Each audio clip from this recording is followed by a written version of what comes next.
Should we try this again, sir? Let's try again. Since you fucked the fucking audio, we need to make 2 episodes. This is not a good start. It's not a good start. At least the light hasn't fallen over. Yeah, okay. Roll the intro.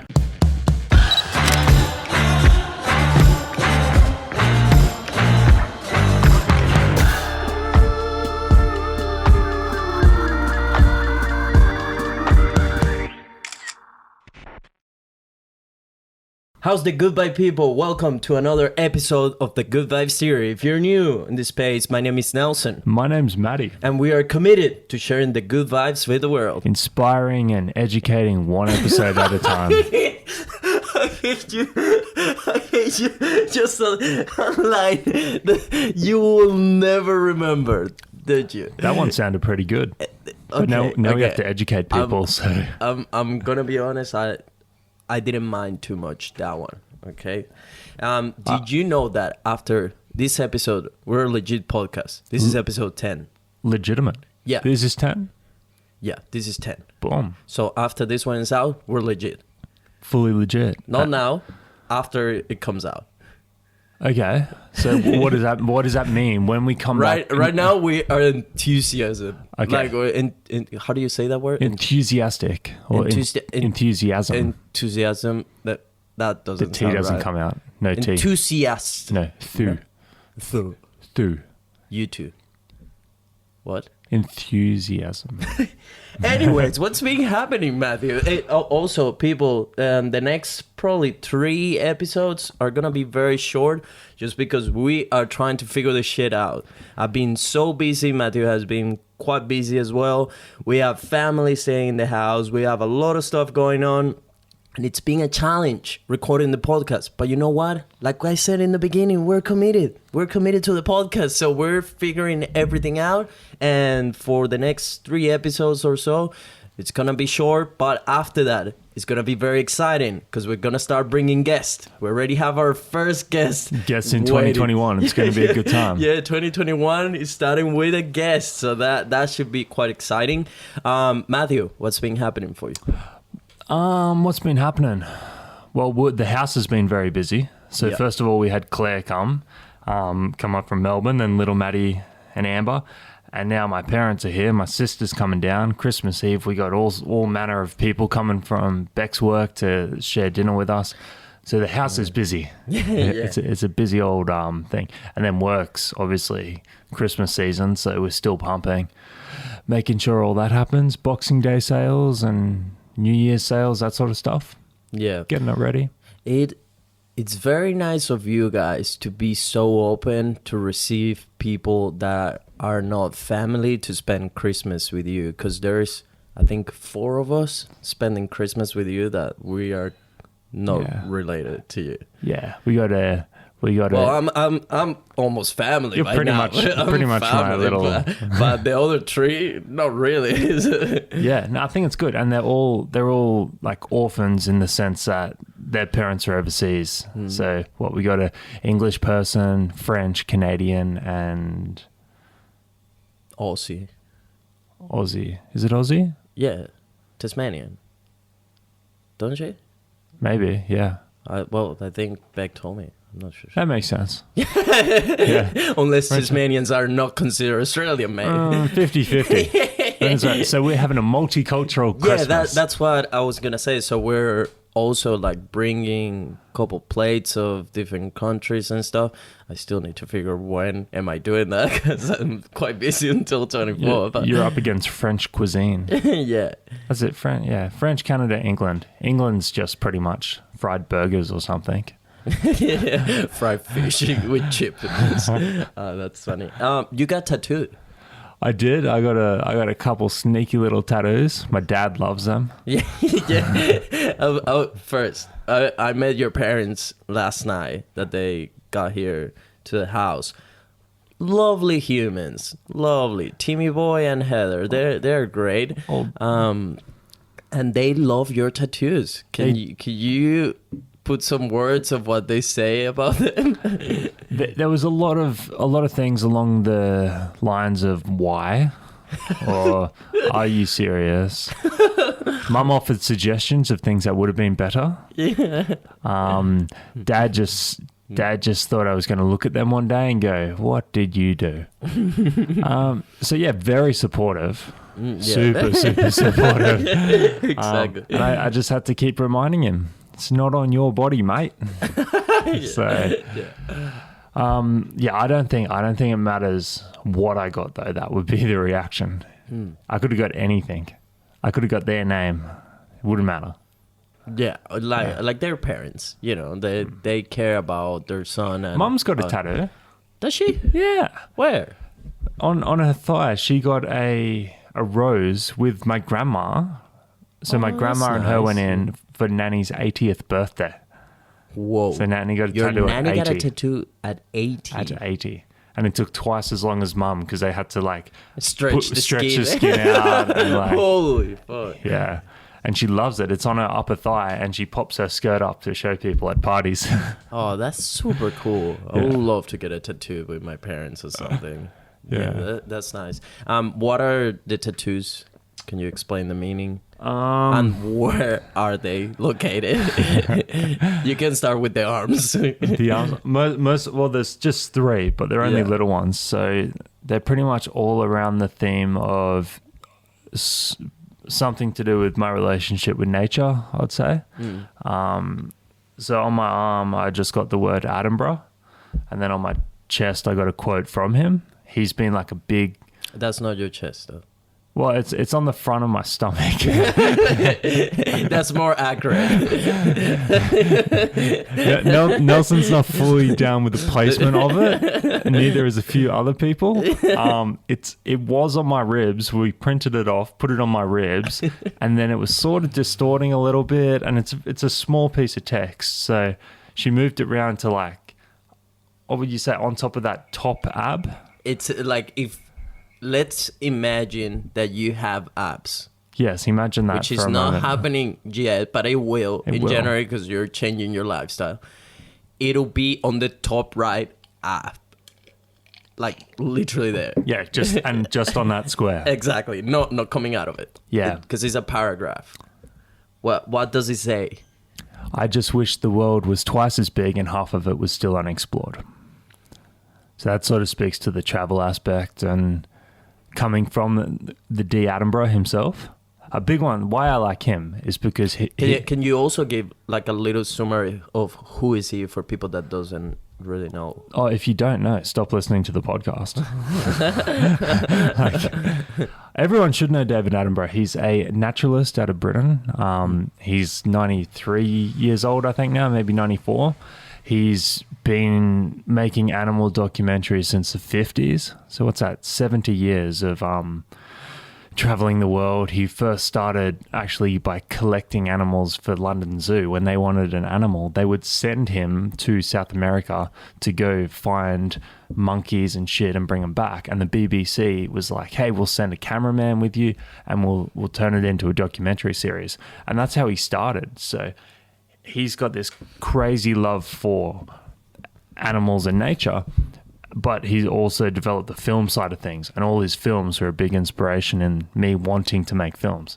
So yeah, he definitely sums up 2 sides of what I really, really like. And then on top of that, he's the last probably 10 years, he's really been a forefront voice in pushing the conversation on climate change, sustainability, all those things. His last film came out this year. Have you seen it? I haven't seen it yet. Yeah, okay. It pretty much uses his lifestyle, his lifeline as the timeline for the film. So he says, when I was born in 1930, whatever, there was 2.2 billion people on the world. There was 98% coverage of rainforest, and it just goes on throughout his life. And it's like, in my lifetime, there's been another 7 billion people. We've lost 40% of our rainforest. And he uses what he's seen, and it's like, fuck, by the time we're dead, what's going to happen? Yeah. So I think it's super powerful. Yeah. Yeah, quite interesting as well. And then you have another tattoo on your other arm. What is that one about? That I wanted something because I grew up in Cairns, and I wanted something that sort of linked me to what I loved about growing up there was it was so close to nature because you were living in the rainforest, in the streams. And I think that shaped me quite a lot, just going out in the bush and, you know, I didn't sit inside playing video games and whatnot. So I just wanted some symbolism of that. And up there, there's a mountain. It's called the Pyramid. It's a big pointy thing. It's, I would say, an icon of the far north. So it's like a minimalistic icon representing that on the back of my arm. Yeah, I really like that one for sure. And then you got matching tattoos with your wife, which is super cool as well. Yeah, well, Beck, you know, she's hugely into sustainability and stuff. So when I mentioned the Attenborough one, she's like, "Oh yeah, that'd be cool," because we wanted matching tattoos, but didn't really want to get each other's names and that. Please don't, never, you never do that, Yeah. Matthew. So I think she's like, "Well, you might not be forever, but Attenborough is." Like, he's a legend. That's pretty accurate. Yeah, no, you know, the idea of getting matching tattoos, to me, it was always so crazy. Like, I used to think years ago, like, who the fuck will do that? Why would you get a matching tattoo with someone else? Tattoos, in my eyes back then, was supposed to be something unique to you. Why would you do the same thing with someone? Until I got matching tattoos with my two friends that went on the full lab of Australia on a camper van with me. Which one's that? That's the camper van that I have Gotcha. on my ankle. We all got a camper van, but we all add different things to it. Like I had the line with the wave, where one of them had like the different stages of the moon, the other one had another thing. So, but it was so exciting to be with my two friends that had experienced the same trip as me. You know, we got to discover amazing places. We got to do it all in a really cool camper van for 2 months, all these things, you know. And knowing that whenever I look at that tattoo or they look at that tattoo, they will remember the same things as me, or some slightly different, right? But like being there with the excitement of, you know, getting that ink on your skin, and I don't know, there was something very special about it. And I have a video of that day, which is also super cool that we can always go back to that. But yeah, now the idea of getting matching tattoos is very exciting to me. Like I'm looking at you now that you're getting tattoos, I'm like, oh yes, we're gonna get a matching tattoo sometime. I think you and I are sort of the kind of people that don't live a life with many regrets. Oh, so yeah, when an old person thinks about tattoos, they always think, "Oh, what's that going to look like when you're 40?" I don't regret anything I do, let alone a bloody little word on my arm. I don't give a shit. Yeah, and I've been giving you a little bit of shit, you know, kind of joking. When I first saw the tattoo, first thing I thought, like, why there? You know, like, because it definitely looks a little bit strange because it's like a little paragraph or whatever. But I told you last night, like, in the end, it's that you are happy with it. It's not what I think about it. It's not what your parents think about it. It's what you think about it. And, you know, like, I think also... I love it. Yeah.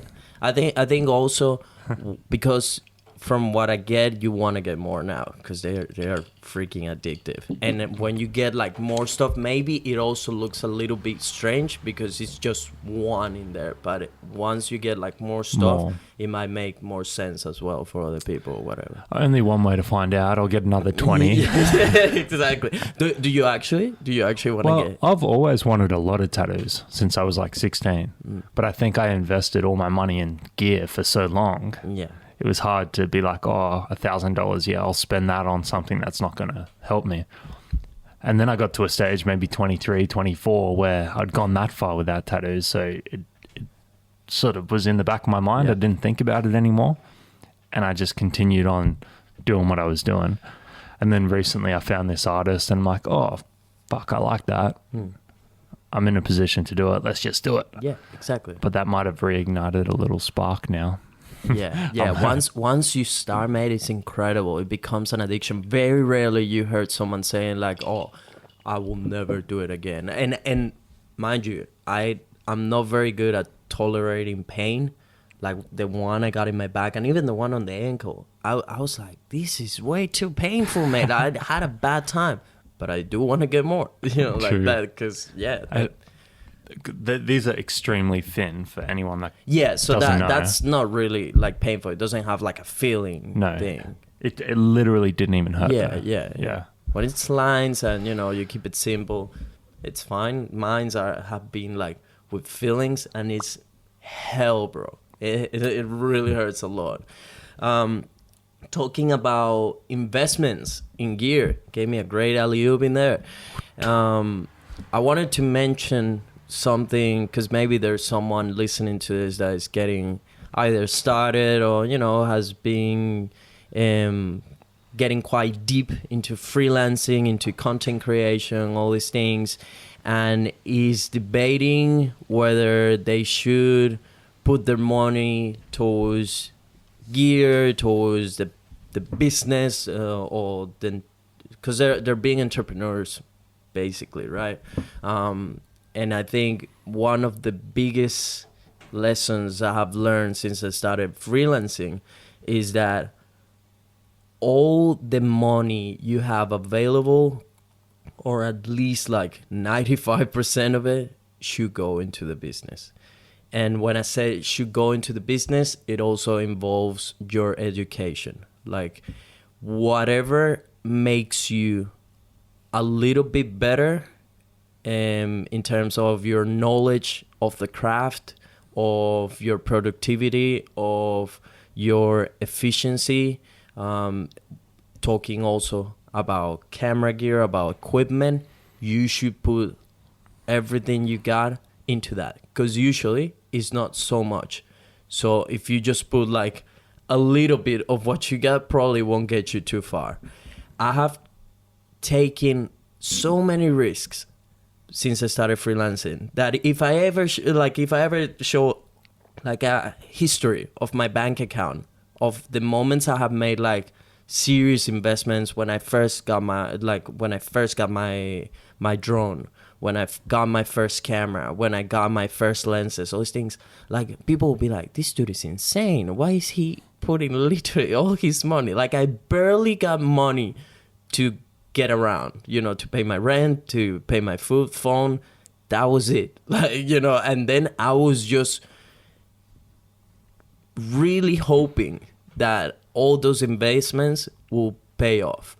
And after 4 years, I'm still doing the same. That's why I'm bringing all this up, because recently, as you know, obviously 2020 has been such a rough year for everyone, and especially for freelancers, because like there was no clients. So I didn't make a penny until like a month ago or something like that.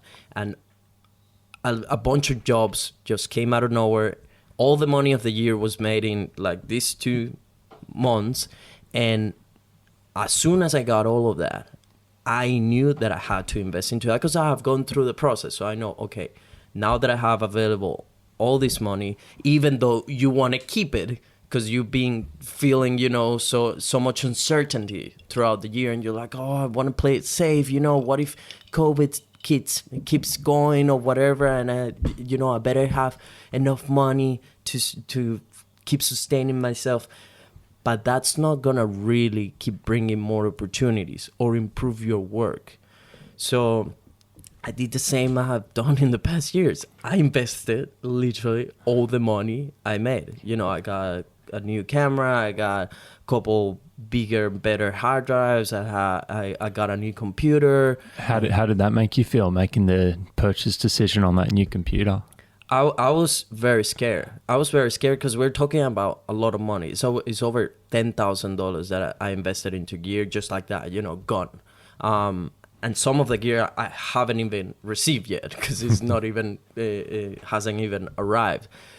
But obviously it's that fear, it's like you feel it in your skin. It's like, fuck, what am I doing? What if things don't work out? What if I don't get clients? Like, it's genuine fear of financial bankruptcy, of me having to go to find like a job at hospitality again or something like that, which will be like a step back in my eyes or whatever. So yeah, like I just wanted to tell people that I know it's scary, but it has served very well to me to be under pressure, to have to be literally having that pressure of like, okay, now that I have put all my money towards camera gear that will make me, like I said, more efficient, more productive, faster at editing, better work, that is stepping my game, my craft a little bit, a notch. Because in the end, like we have talked in past episodes, it's not about the gear, it's about the content. But like gear also plays a big role in stepping your content, taking everything to the next level. Because whatever, like camera settings, lenses, lighting, audio, like those are things that eventually you will need to invest in if you want to take it to the next level. Same with a computer. Computer is like where you store, where you edit, where you produce all the content. So you better have a fast enough computer and a comfortable computer to working, since you spend like 90% of your time in there. So like I said, it was scary, but as soon as I did it, I received, for example, the computer and I started using it, and straight away I was like, best investment I've done. I'm so happy I put the money towards it, and I know the money will come back. Because also, like, it's not just about hoping. You got to really work for it, right? You got to still stay on the line and keep grinding, keep putting the hard work every day. But I just wanted to tell, like, anyone that is on that position, that is getting started or is even halfway through. We all come to this point where maybe you get a little bit of money coming in and you don't really know if you should invest. I'm here to tell you, put that money towards either something that will educate you to get better at your craft, or something that will make you produce better stuff. Nice one. Anything to add to that? A little bit. So two things. Firstly, putting pressure on yourself in order to perform better. I do that a lot. I perform much better when there's an impending deadline or whatever. When I first went out for my freelance thing, I was still at uni, at film school. I was a bartender for probably 2 years, and I just sort of got the shits with it. I had enough work, probably not enough to actually support myself, but I quit my job because I knew I was going to do this. And I never got a normal job again. It wasn't easy. Oh, sure. But yeah, I knew, I'm like, I have no money coming in. I got to make this thing work. So putting pressure on yourself, either doing it by buying stuff or doing it in that sort of sense, or moving to a new place and having to make it work. All those things are only going to like put the pressure on yourself to make yourself better. I think if you can handle it, you come out the other side a million times better. Don't put so much on that you're going to crumble, or figure out better ways to deal with the pressure. That's probably a whole nother topic we can get into some other time. And then the other thing is make sure the investments are smart investments. Exactly. Because, important as well. Yeah. You know, we're talking, you know, say $4,000, whatever, for a computer. If you were to say, oh, there's this really cool tilt shift macro lens, it's $4,000. And you know you're not going to use it. It's like, okay, that's not a smart investment. Yeah, it'll make you better at doing that sort of photography, maybe. Have you ever made an investment in gear that you regret? There's just one I can think of, and it was a lens that was very expensive at 24 1.8, I think it was, a PSC lens. For the people that doesn't know, that's not for a full frame camera, and that lens cost me like $1,400, and it's a lens that once I upgraded my camera, it didn't serve me at all. So I kept just thinking, why did I pay this much money for a lens that didn't serve me for the future? So I had to sell it. Luckily, I sell it for good money, so it's not like I wasted too much money. But as soon as I got my full frame camera, I was like, no, why did I put so much money towards that? You know? I actually remember my first camera was a 60D, and one of my friends was a photographer, and I asked him for help on his lens, and he told me, he's like, you could get that lens, but you should probably get this one because you want to get a full frame later.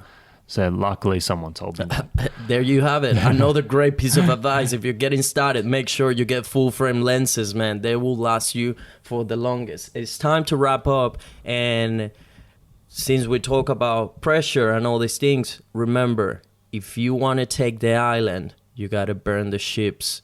That's how it works. It's all about commitment, how committed you are. For the longest time, and this is a question that I get quite often on my DMs, is like, when is the right moment to quit my job and go full time on either making YouTube videos, either making a podcast, either creating content, freelancing? And the right time is when you make the decision to take the island in your head. When you decide to burn the ships, when you decide that there's no turning back.